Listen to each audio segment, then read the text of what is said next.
Bismillahirrahmanirrahim. Tabarakalladzii nazzala al-furqana 'ala 'abdihi liyakuna lil 'aalamiina nadhira. Allahumma shalli wa sallim 'ala sayyidina Muhammadin wa 'ala alihi wa sahbihi ajma'iin.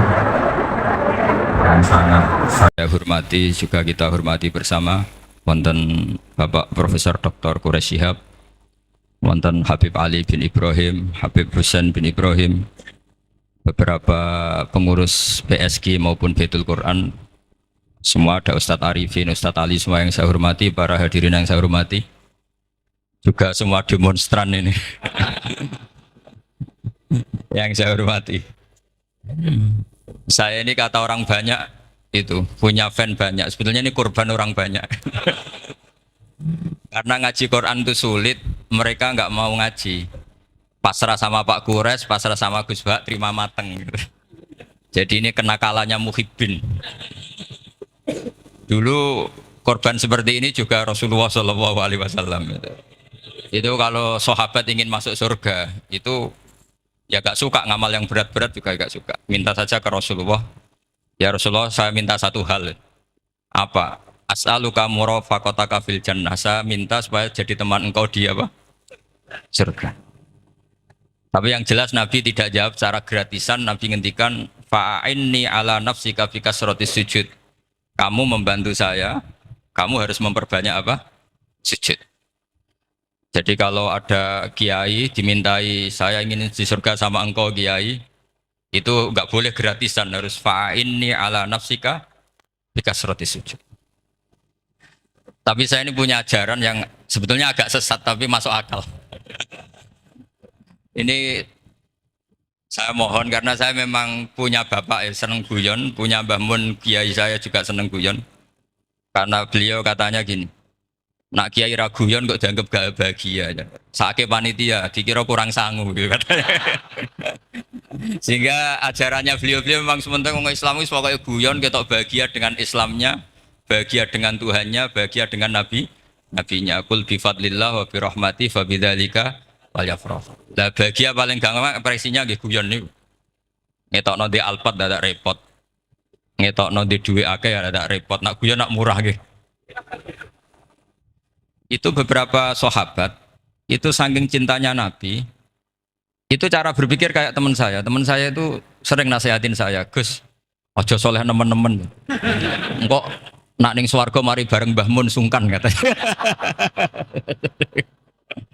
Jadi kalau terlalu soleh kan surganya sama guru-guru kita, kan tidak enak itu. Kalian kalau di surga kan nggak kebayang, mesti polanya kayak apa gitu. Lama punya istri tidak cantik, di sana apa? Cantik.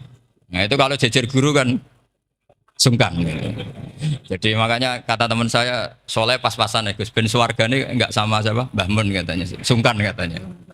Nah ternyata pikiran itu juga ada di sahabat. Ya Rasulullah, saya puas-puaskan melihat engkau di surga. Kenapa? Saya tidak mesti masuk surga. Kalaupun di surga beda kelas dengan jenengan. Jadi para sahabat ya sadar, kalaupun di surga beda kelas dengan jenengan. Tapi pelajaran yang kita bisa terima adalah bahwa semuanya itu harus ada amal kita. Sehingga Nabi ngendikan fa'inni ala nafsika bikasrotis sujud. Maka tolonglah saya untuk mengabulkan permintaan kamu dengan memperbanyak apa? Sujud. Saya akhir-akhir ini sering kampanye tentang sujud. Caranya gimana? Ini sekaligus untuk anak-anak PSG utamanya karena yang mengkaji Quran. Kata ulama, mentahbib ya, menyenangkan orang kepada Allah itu butuh bayina. Bayina itu logika yang kebenarannya itu cara Jawa itu jelas welo-welo, sangat jelas. Namanya al-bayina. Saya ulang lagi ya, namanya apa? Al-bayina. Sehingga dengan logika itu orang yang kafir saja menjadi mukmin, yang fasik menjadi soleh, yang soleh bila ilmin menjadi soleh bil ilmi atau bil hujjah. Itu yang disebut Allah lam yakunil ladzina kafaru min ahlil kitabi wal musyrikina munfakina hatta ta'tiyahumul bayyinah. Siapa itu rasulun minallah yatlu suhufam mutahharah. Jadi kemampuan argumentatif itu yang harus kita bela-belain. Saya di sini sangat terhormat karena saya bisa matur di depan Pak Kures. Saya dulu sering baca buku-buku beliau. Jadi saya nggak mungkin jadi pesaing beliau karena saya ini saya ngidolakan beliau, jadi nggak mungkin jadi pesaing beliau. Tapi kalau mutammim ikut menyempurnakan keinginan besar-besar beliau mewujudkan Islamiyah wasatiyah, insya Allah diminta atau tidak diminta harus kita bantu. Harus apa? Nah, bayinahnya apa? Bayinahnya begini.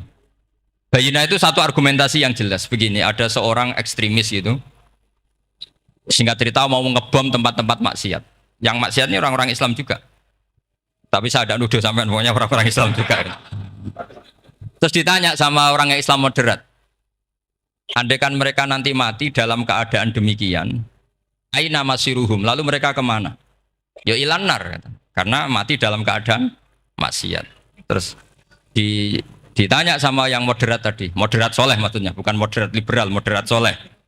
Karena orang kadang salah paham, moderat itu pikirannya terus liberal, enggak, moderat soleh. Terus kata si moderat tadi, akan ada lika muradan Nabi, apa umatnya masuk neraka itu yang diinginkan Nabi?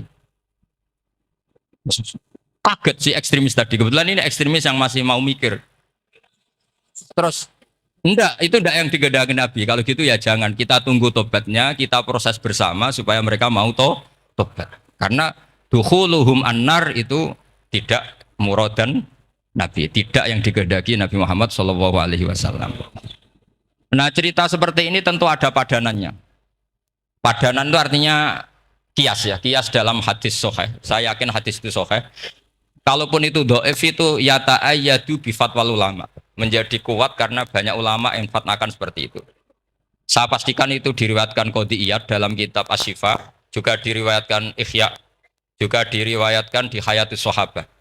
Di situ ada sekian sanad sing yuqawi ba'duhu ba'dur. Kenapa ini saya utarakan? Karena di kota itu sanggerono hadis itu takokno sahih ta ora. Kadang sing takok ya ndak paham itu. Maca kitab ra iso kok takok sahih ta ora. Yang ditanya juga aneh. Terus berusaha jawab. Padahal kadang ya ndak bisa juga jadi. Di hadis itu ada penjelasan begini.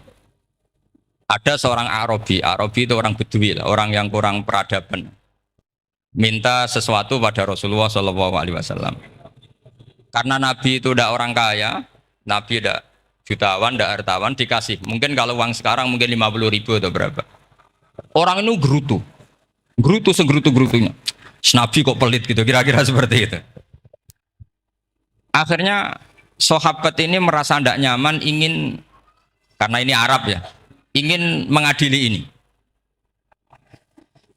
Saya membahasakan mengadili itu ya ada Arabnya, karena kadang ada riwayat misalnya fahamma ayyadribuhu, nanti juga repot, ayat tuluhu juga repot. Makanya kalau ke Jawa itu kadang maknani bahasa Arab itu bingung. Dan memang baik bingung daripada enggak bingung. Karena kalau yang enggak bingung itu keliru pede. Misalnya jika istri kamu agak rewel, itu begini-begini. Terus ada kalimat wadribuhun, maka pukullah. Itu kalau orang nggak bingung langsung diterjemah mukullah, nanti dilaporkan Komnas HAM gitu. Tapi kalau yang bingung itu akhirnya tatolok mencari-cari. Ternyata di semua tafsir disebut dorban ghairu mubarrihin, ya mukul tapi yang tidak menyakiti. Jadi kekeliruan itu pasti dimulai orang-orang yang nggak bingung. Jadi ilmunya nggak cukup, akhirnya nggak bingung. Bingung itu penting. Loh betul. Nggak ada orang alim kecuali dari bingung. Karena orang alim itu nggak bisa pede. Karena referensinya banyak, kemungkinannya banyak. Sehingga mesti pikiran pertama kalau ada lafadz ini maknawi apa lafzi. Ini mahmul apa enggak? Ini mansuh enggak? Ini muqayyad mutlak enggak?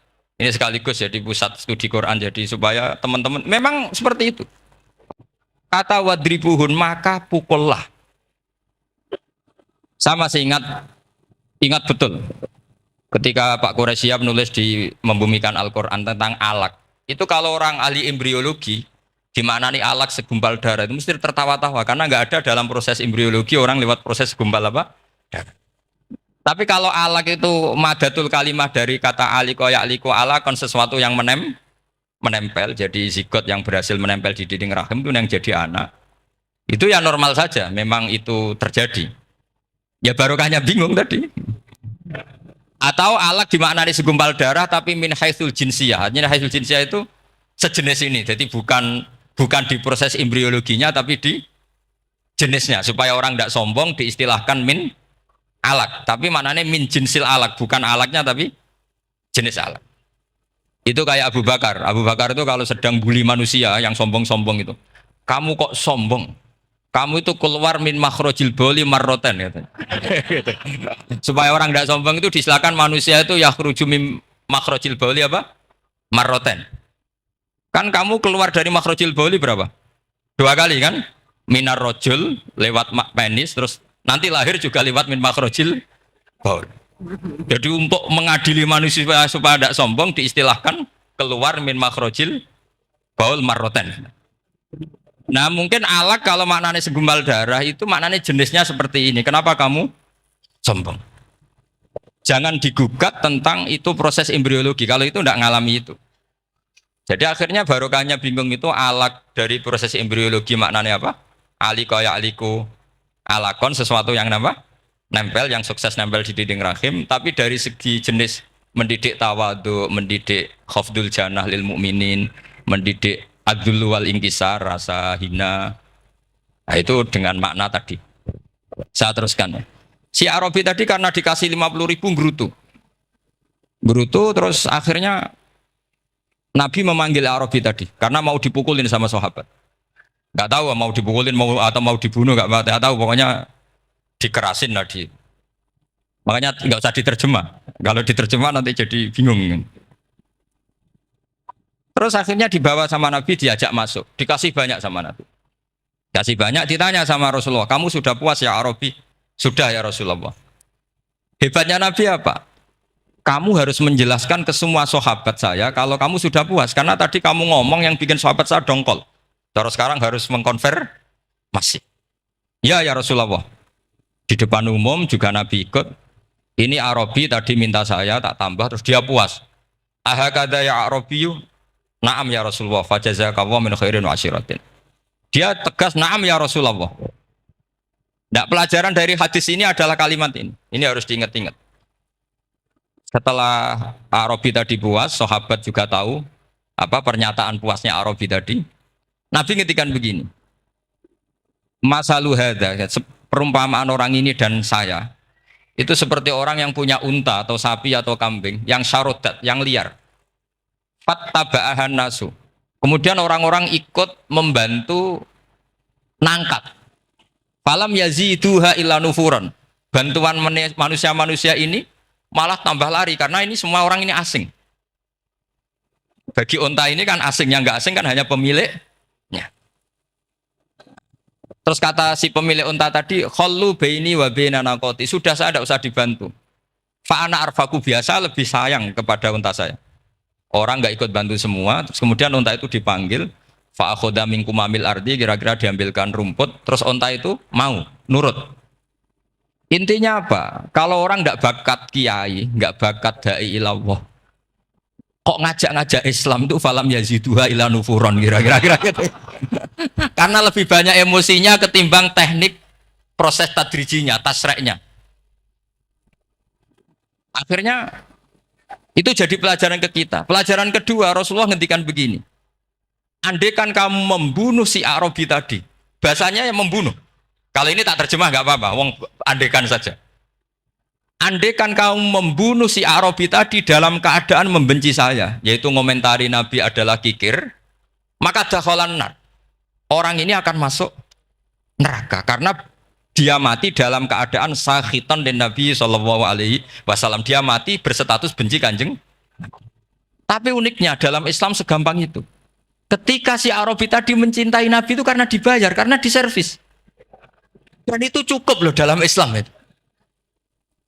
Mencintainya Nabi itu karena dikasih uang lagi. Akhirnya dia senang Nabi meskipun karena dikasih uang. Tapi jangan diteruskan setelah senang Nabi dibunuh masuk surga, ya tidak usah gitu. Nanti jadi repot tadi. Tapi intinya apa? Islam itu semudah itu. Yang menerima kebenaran karena servis saja diterima sama Allah Subhanahu wa ta'ala. Nah, ini di sini pentingnya kiai-kiai yang wasatiyah, yang ceria, yang gampang. Karena kita tidak ingin tanfir. Saya kemarin bikin makalah untuk 100 harinya guru saya Kiai Haji Maimun Zubair. Tak beri judul Al-Intisar Limadhabi Syekhina. Itu diantara yang saya tulis adalah Sayyidina Umar itu pernah diprotes sama banyak sahabat, termasuk Abu Bakar, karena Abu Bakar ke Umar ini lewat penunjukan.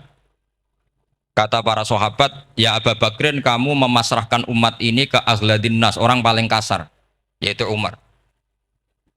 Tapi apa? Ketika ada sahabat yang memberanikan diri tanya Sayyidina Umar, namanya Abdurrahman bin Auf, kenapa engkau kasar pada umatnya Rasulullah SAW? Jawabnya Umar itu unik. Fawwah, laqad lintu hatta khasyitu waha fil lain. Walaqad istatattu alaihim hatta khasyitu waha fisyiddah. Fa ainal makhraj? Saya ketika lunak sama manusia, sebetulnya saya juga takut Allah. Ketika ngambil sikap lunak, karena lunak itu dianggap pembiaran. Bagi orang yang salah paham, lunak itu dianggap pembiaran. Kamu punya ponakan yang sering pacaran misalnya atau sering nakal, kamu lunak itu dianggap pembiaran. Pembiaran itu tidak mendidik. Tapi kalau kamu sebagai Pak Lek Pade terkenal keras, ponakmu ya ora tau sowan, itu ya ora iso didik sama saja. Orang kau berdidik, sowan saja gak berani, ketemu kamu lari. Gitu. Intinya apa? Terlalu lunak juga ada masalah, yaitu dianggap pembiaran. Terlalu keras juga ada masalah, kan hakikatnya nggak bisa didik. Orang-orang yang terlalu keras sama masyarakat ini kan nggak kau berdidik karena wong roh wis melayu. Tapi nak terlalu apian, kayak kula ini nyongkomu ya masih tak barno itu. Itu kan yo repot kan. Sehingga ngendikane Sayyidina Umar, fawwah laqad lintu linnas hatta khasyitu wa fillan. Ketika saya ngambil sikap lunak, sebetulnya saya juga punya khasyah karena dianggap pembiaran. Tapi ketika saya terlalu ekstrim, saya juga takut Allah. Jangan-jangan itu tanfir, menjadikan orang jauh dari orang-orang soleh, karena yang soleh terlalu keras. Fa'inal makhraj, lalu jalan keluarnya gimana? Ya jalan keluarnya tadi, wasatiyah tadi. Jangan lunak yang sampai pembiaran, ya jangan keras sampai orang tanfir. Ukurannya apa? Ya tanya anak-anak PSK nanti karena yang baru mengkaji apa? Wasatiyah. Jadi saya mohon referensi itu sebanyak-banyaknya, karena terus ada lagi saya punya cerita, ada seorang wali yang kalau doa itu agak neror Allah. Tapi itu kalau nggak wali nggak boleh, harus jadi wali dulu baru boleh. Karena kalau wali itu keliru-keliru itu ya tetap sama Allah dibahasakan isek itu berontok. Enaknya kekasihnya Allah kan gitu. Makanya di antara doanya Habib Ali Al-Habsyi Shahibu Simti Duror itu doanya, tapi kamu tidak boleh melakukan doa ini, dosa. Kalau nggak wali dosa. Itu doanya gini. Waj'al sayyiati man ahbabta. Jadikan kesalahan saya itu kesalahan orang yang kau cintai. Jadi kamane cara Jawa wis kadung disayang, salah-salah wis bener gitu. Jadi waj'al sayyiati man ahbabta. Jadi kalau orang yang sudah super itu salahnya jadi apik. Tapi ya tidak salah sampai kayak zina maling, itu parah itu. Ada seorang wali doa di depan Rasulullah itu gini, ya Allah, jenengan punya dua pilihan. Jika jenengan menjadikan saya orang soleh, surah habibuka, maka kekasihmu ini akan senang. Dan yang susah itu musuh kamu, yaitu iblis, musuh engkau. Tapi jika engkau ingin saya ini dolim, jadi orang dolim, yang susah itu kekasihmu, yaitu Nabi Muhammad SAW, yang senang musuhmu, yaitu iblis. Mun jenengan milih mawon nyenengno nyenengno kekasihmu napa nyenengno musuhmu gitu. Ya sudah kan Allah tidak punya pilihan. Mana mungkin Allah ingin menyusahkan kekasihnya, yaitu kanjeng Nabi Muhammad SAW.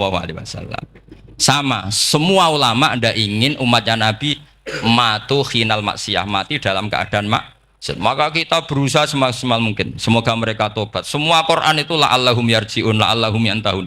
Diharapkan mereka Allah yang Tuhan saja, yang Al-Ghaniyul Mutlaq, Allah yang Al-Jabbar Al-Qahhar saja sama orang-orang yang asrafu ala anfusi masih dipanggil-panggil wa anibu ila rabbikum wa aslimu lah. Allah yang Tuhan saja memanggil yang sedang di luar dipanggil masuk. Masa kita gara-gara soleh yang over, yang sudah di dalam mau dikeluarin? Itu kan apa-apaan itu. Makanya ini pasti tak dukung Islam Wasatiyah. Jadi saya dukung itu bihujjatin, bukan karena saya hormat Pak Kores orang sepuh, itu enggak. Memang bihujjatin. Kalau soal dukung karena orang sepuh itu etika namanya apa? Etika. Tentu saya lakukan itu, pasti saya lakukan karena itu etika. Tapi lebih dari itu karena bihujjatin wadihah, bihujjatin bayinah. Memang logikanya seperti itu. Allah yang Tuhan saja selalu memanggil yang luar dimasukkan ke dalam. Masa yang sudah di dalam dikeluarkan? Makanya kitab Ithaf, kitabnya Sayyid Zabidi itu, Sayyid Murtado Az-Zabidi, itu bab takfir, itu beliau ngeritik entek ngamek corong Jawa sampai sekian kuras. Sampai beliau mengutip fa innal imama la ayyukhti afil afi khairun min ayyukhti afil uqubah. Kowe de keputusan salah nyepuro luwih apik timbang salah nyekso. Nyepuro itu salah tetap bener. Tapi nak nyekso bener ora mesti bener. Fa innal imam la ayyukhti afil afi khairun min ayyukhti afil uqubah. Sehingga beliau terus hampir sekian kuras. Coba hadis di Muslim, di Sahih Muslim itu Usamah ya. Kalau di Sahih Muslim itu rawinya disebut Usamah bin Zaid. Tapi di beberapa riwayat ada yang menyebut itu tidak Usamah. Sehingga banyak syarah mengatakan itu ta'addudul waqi'ah. Memang kejadiannya dialami sekian sahabat. Itu ada perang gitu ketika musuhnya terdesak. Padahal musuh ini sudah memotong sekian tangan sahabat, ada yang sudah pernah baca sahabat. Ketika terdesak dia mengatakan la ilaha illallah Muhammadur. Singkat cerita oleh Usamah tetap ditusuk sampai mati.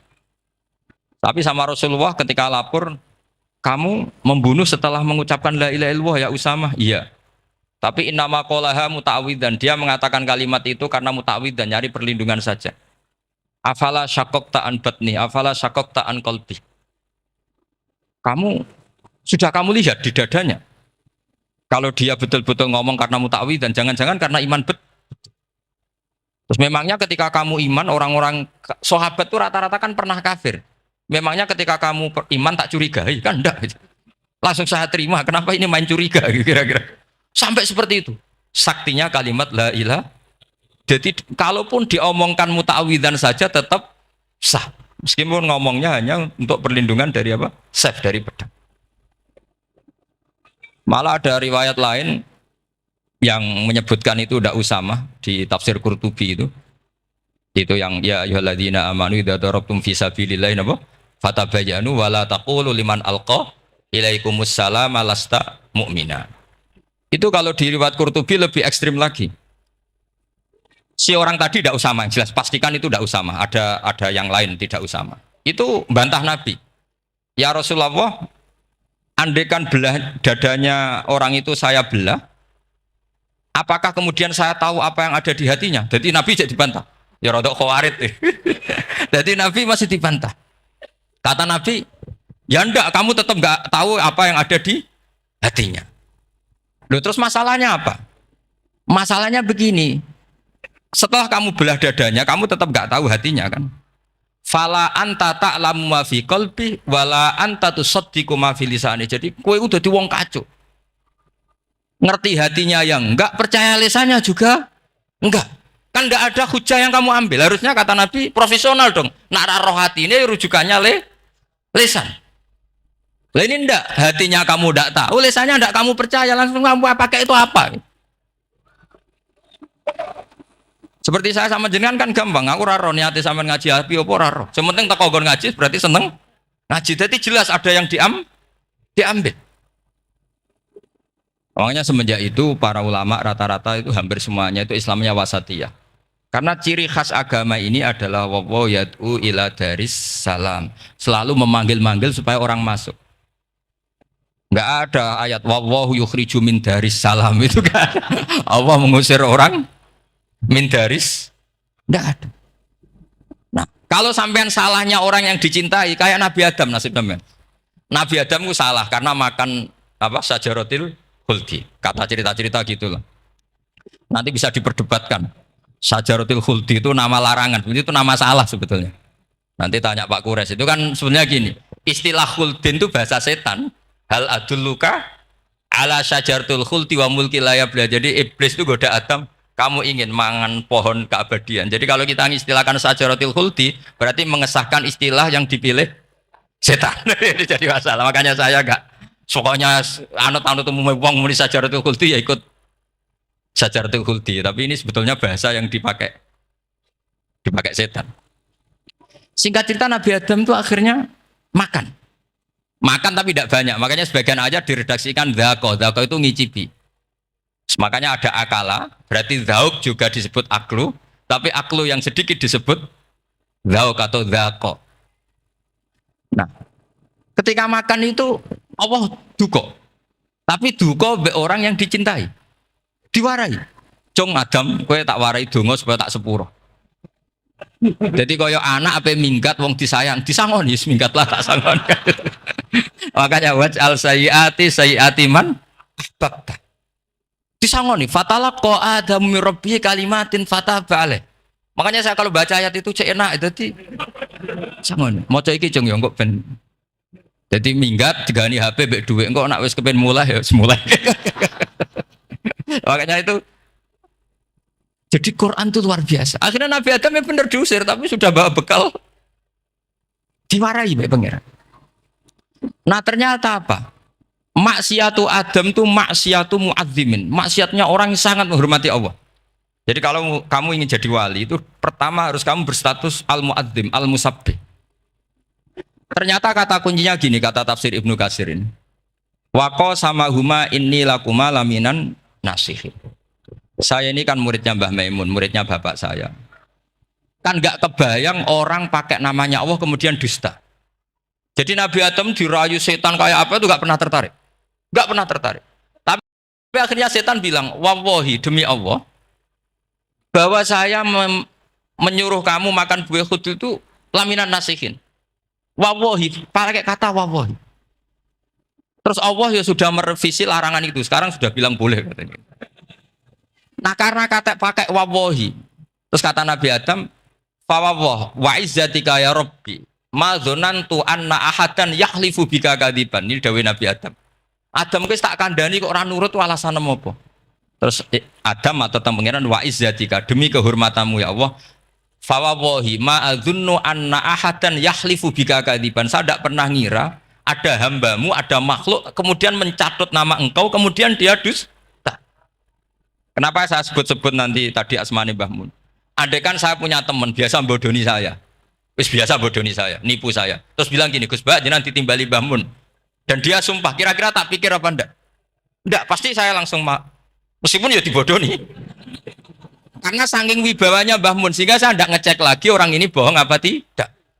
Nah, Nabi Adam saking wibawanya Allah di hatinya Nabi Adam, kita disebut wawahi. Allah sekarang ngalalkan itu, sudah tidak pikir panjang. Karena dia tidak pernah ngira ada orang mencatut nama Allah kemudian dia dusta.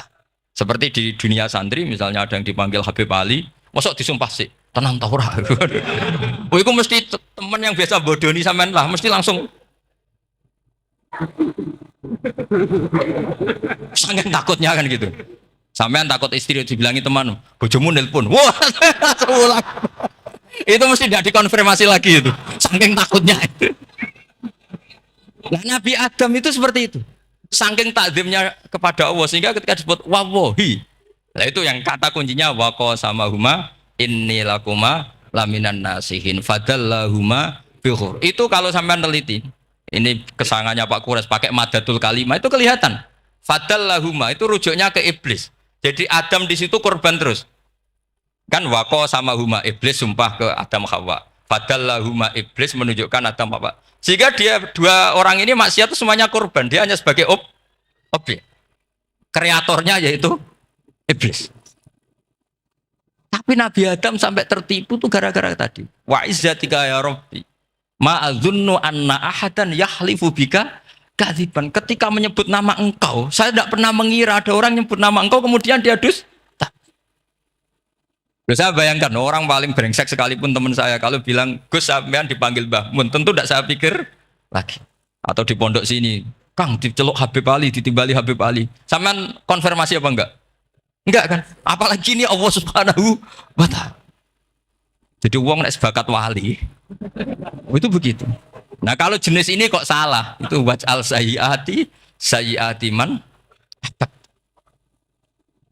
Kanjeng Nabi dalam lahirnya juga pernah salah dalam lahirnya.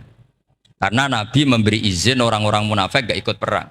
Salahnya secara fikih adalah kewajiban perang zaman itu, karena zaman itu memang orang-orang kafir juga merangi kita, sehingga kita dibolehkan merangi. Jangan hanya cerita Nabi perang, berarti perang syariat ada gitu. Nabi perang karena diperangi. Jelas ayatnya, udzina lilladzina yuqatalun, diberi izin bagi yang ngalami yuqatalun, diperangi, baru diberi izin perang. Jangan langsung bangun tidur perang, itu enggak ada ayatnya.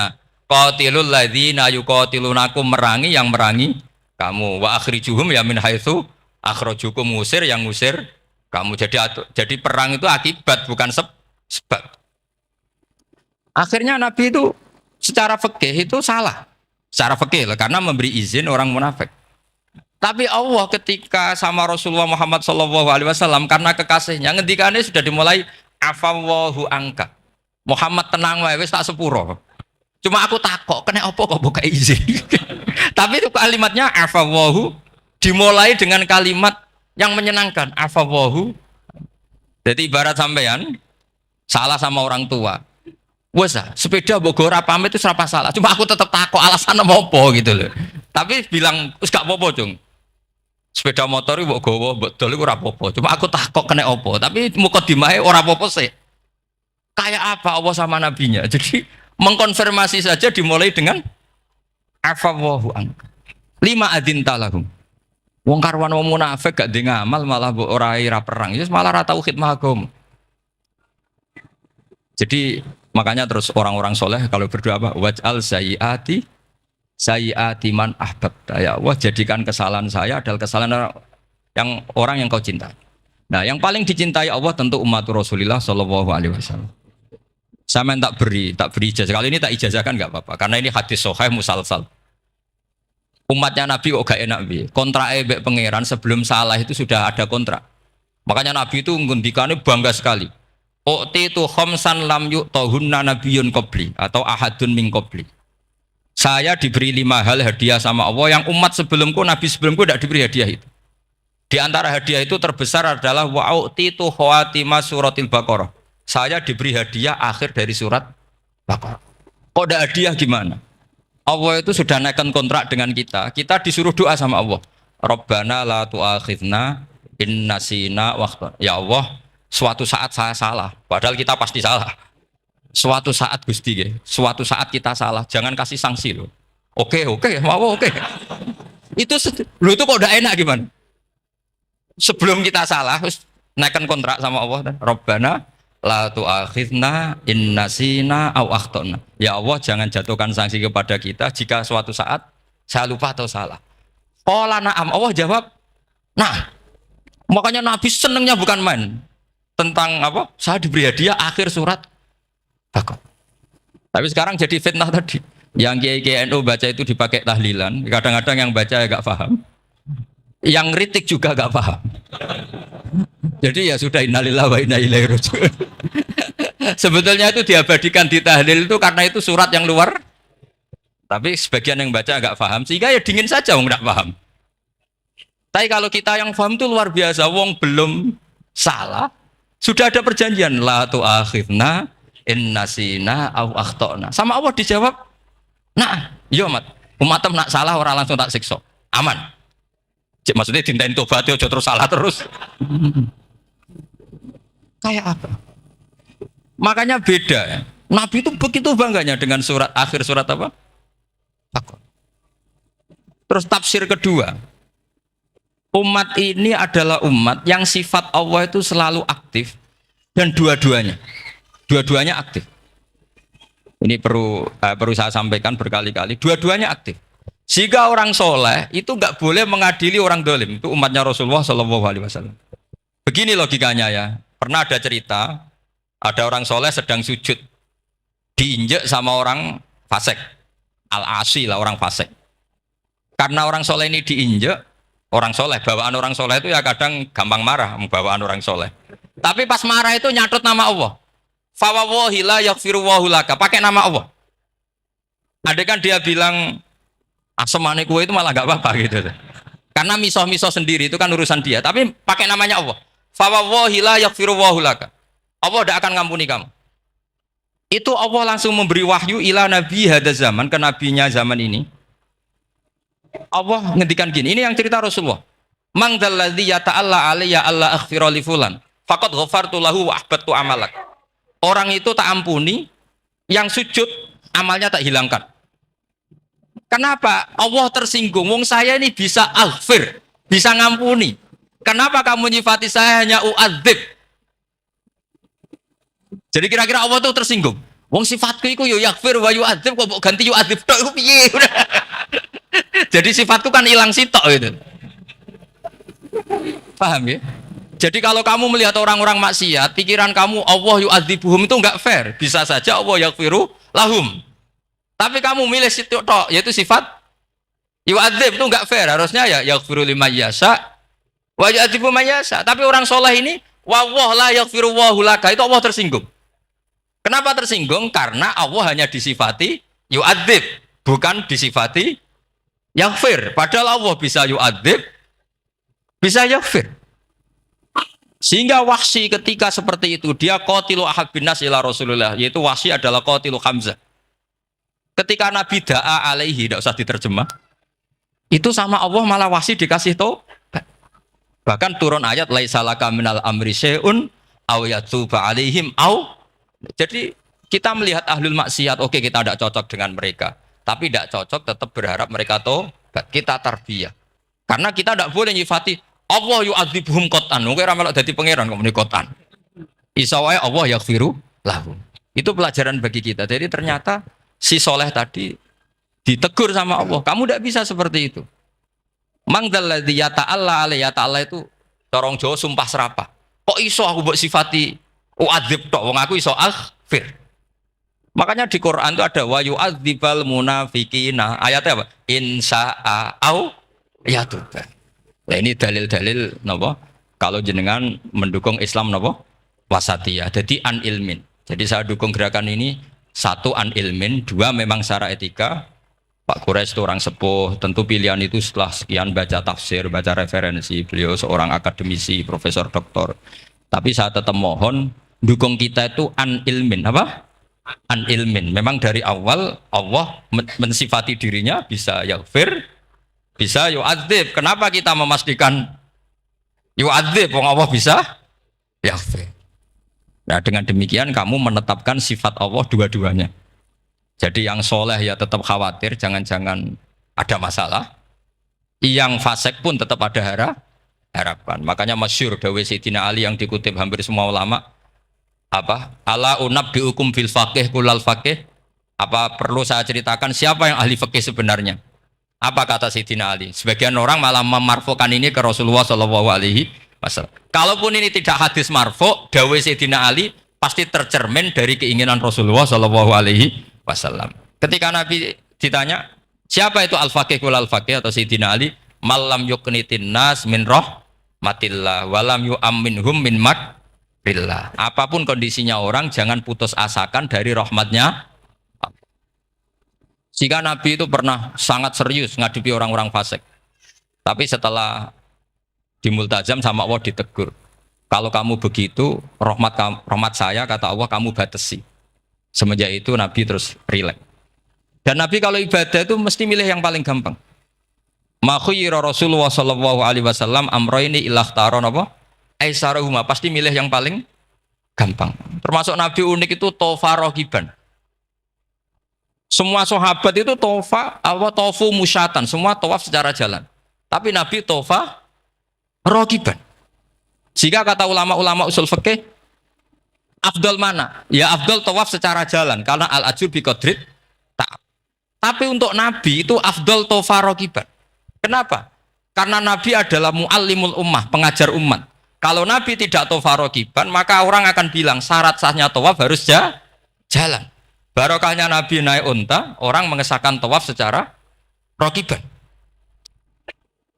Tapi saya ini keterusan, jangan nom-nom dong nganggo skuter kok teletabis. Ini kalau ya cocok kan. Boyo nak sing sepuh-sepuh itu cara kula berlebihan lah. Meskipun sah tapi kula nganti risih. Buan terbenturan itu yang disai itu. Boyo itibak Nabi itu paling enggak ya kesamaan sepuhnya atau apa Nabi kan. Ini ndak, yang penting sah apa? Wah repot ya.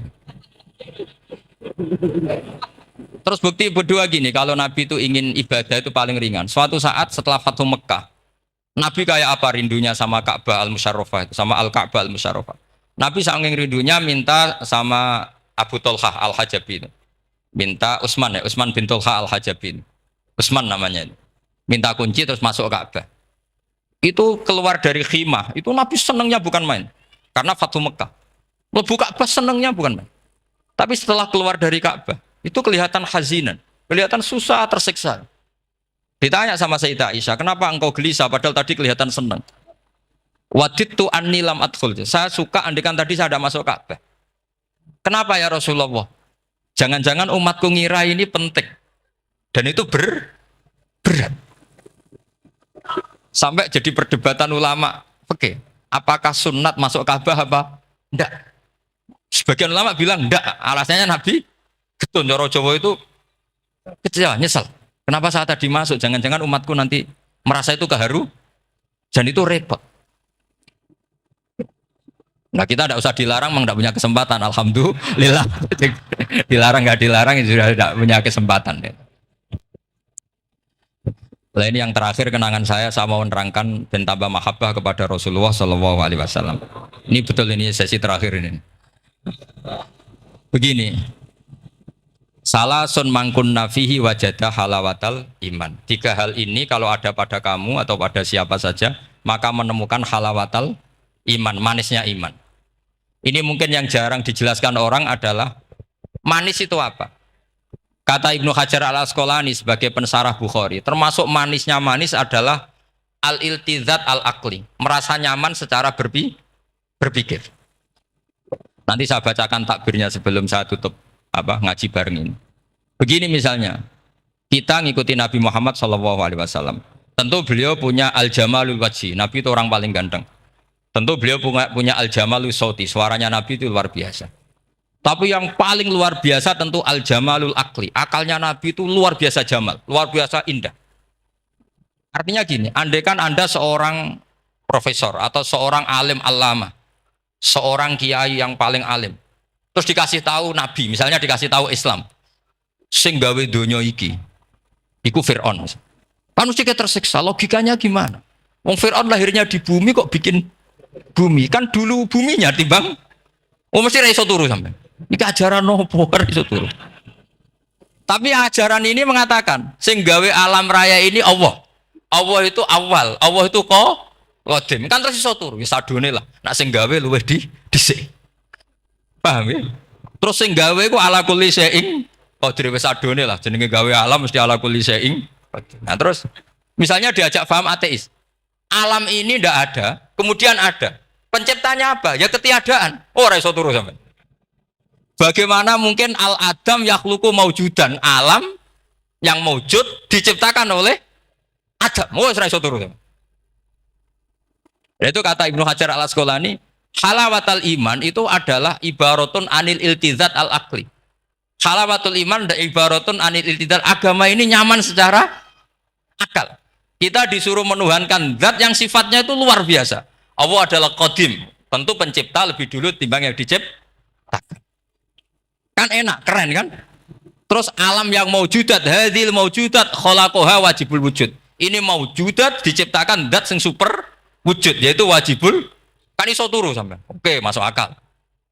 Nah, misalnya itu sampean dikabari hadil maujudat khalaqahal adam. Ini maujudat diciptakan ketiadaan. Mesti kalian mikir iki waras ta ora sing ngene iki. Ya itu, jadi apa? Kita halawatul iman itu usahakan maknanya sampai ngalami al-iltizat al-akli apa? Al-iltizat.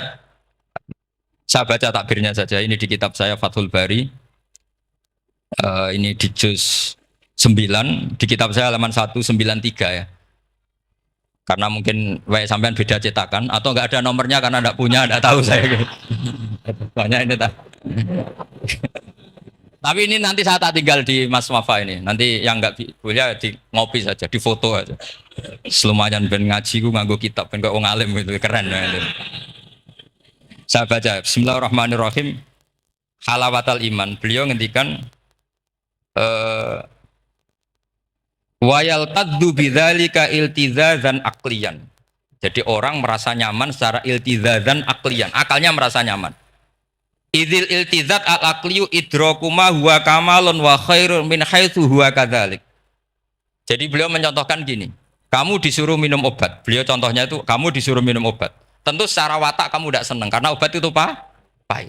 Tapi kamu merasa nyaman setelah sakit minum obat merasa nyaman karena ada harapan sembuh. Jadi watak kamu tidak senang, lidah kamu tidak senang karena pahit, tapi akal kamu senang. Wah enak aja bar disuntik, bar diinfus, bar minum obat. Berarti itu namanya iltizadzan aklian. Akal kamu merasa apa? Nyaman karena telah melakukan sesuatu yang sesuai akal. Tak baca ya, misalnya al murad bil hubbi huwa al hubbul aqli alladhi huwa itharu ma yaqtadi al aqlu salimu rujhana wa in kana ala khilafi hawan nafsi kal marid yu'afu ad-dawa bi tab'i fayanfaru anhu wa yamilu ilai bi muqtado aqli. Kayak kita sakit tentu dioperasi itu tidak senang, bayangno wedhus apa usus dewedel-edel kan enggak senang secara hawan nafsi. Paham ya? Tapi secara akal karena kamu divonis usus buntu, senang mana setelah dioperasi sama sebelumnya? Lah, senang dioperasi itu namanya al-iltizat al-aqli. Ini kata Ibnu Hajar al-Asqalani. Wal aqlu yaqtadi rujhana janibi dzalik. Nah, terus saya teruskan. Idzil iltizat al-aqliyu idrakuma huwa kamalun wa khairun min haitsu huwa. Jadi saya bayangkan makanya saya kalau baca Quran itu sering saya nangis. Misalnya tadi, am khuliqu min ghairi syai'in am humul khaliqun am khalaqus samawati wal ard. Masa alam raya yang wujud ini semua mau judat, kemudian dirumuskan bahwa penciptanya adalah al-adam, kenihilian, nihilisme. Kebayang nggak sampai ini suatu ruga misalnya? Ono nabi, terus congkoe kudu iman, alam raya ini sing wujud diciptakno ketiadaan. Wes ra iso turu yakin ra bener itu. Tapi kalau nabinya bilang, hadhil awalim atau hadhil alam khalaqaha Allah. Allah itu siapa? Al-Qadim, wajibul wujud, ala kulli syai'in qadir, lahul asmaul husna, lam yalid walam yulad walam yakul lahu kufuwan ahad. Oke, keren kan gitu.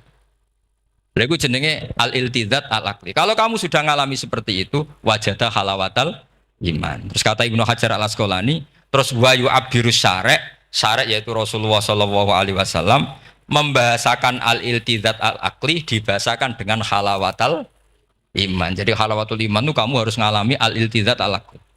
Seperti misalnya dalam hukum sosial, kata ulama-ulama, laulam yakun ma ja'a bi Muhammadin dinan lakana fi aqlin nasi hasanan. Andaikan Muhammad tidak mengatasnamakan itu agama, akal pun mengatakan itu baik.